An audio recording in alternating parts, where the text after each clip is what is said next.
Hello mga B! So nakapag-cash out na naman ako doon sa Legit app na gamit ko.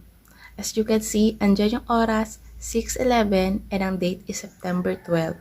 Kung mapapansin nyo rin, noong September 8, nag-try akong mag-cash out pero decline kasi under maintenance yung GCash that time. At ngayon okay na, kaya kapag cash out na ako and instead na 500, naging 1,000 pa yung na-cash out ko.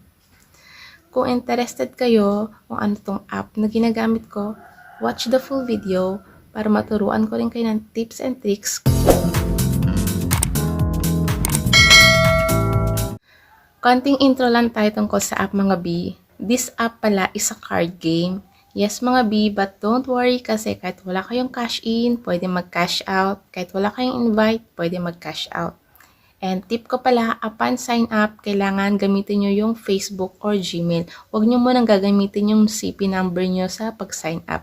Later nyo na siya gamitin kasi i-require din naman yun ng app na i-bind yung CP nyo. Bakit? Kasi para makareceive pa kayo ng extra coins sa pag-bind ng CP number. Kasi pag ginamit nyo yung CP number nyo sa pag-sign up, yung makukuha nyo lang na coins is yung free galing doon sa code ko. Pero pag later nyo na ginawa yung pag-CP bind, makaka-receive kayo ng additional 10 pesos sa pag-bind.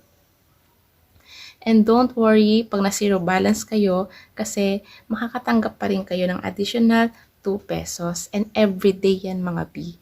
Everyday kayong bibigyan ng 2 pesos pag nasi-zero balance kayo. Kaya sabi ko nga noong umpisa, okay lang kahit hindi kayo mag-cash in. Nasa sa inyo na yan kung paano nyo papalaguin yung free coins na matatanggap nyo everyday.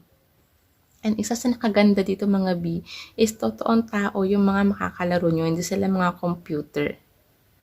Tulad ng sinabi ko mga B, totoong tao yung makakalaro mo dito. Pero syempre, except doon sa mga mini-games na nasa taas kasi yan, computerized yan. Kaya hindi ako masyado naglalaro dyan. Nakafocus lang talaga ako dito sa mga card game. Yung safe sa taas, yan pala yung bank.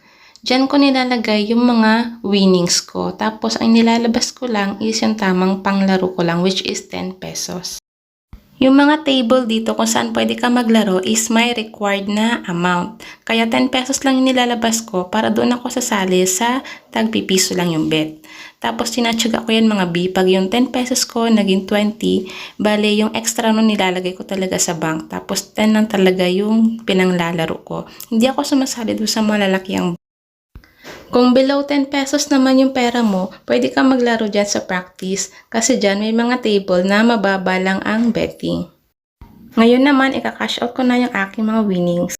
Para makapag-cash out, kailangan ko munang ilabas sa bank yung aking coins. Dahil may 10 pesos na ako na nakalabas, so 990 na lang yung i-withdraw ko.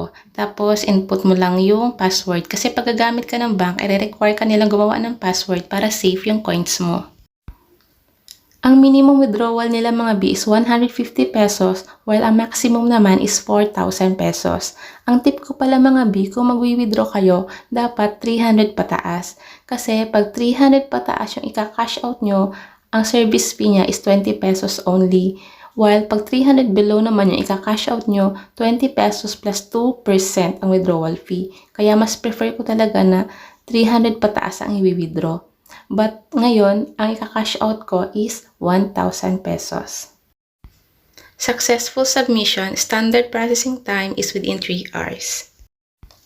Based on my experience mga B, hindi naaabuti ng 3 hours bago matanggap o ma-approve ang isang withdrawal request. At ayan nga mga B, in less than a minute, na-approve agad ang cash out ko.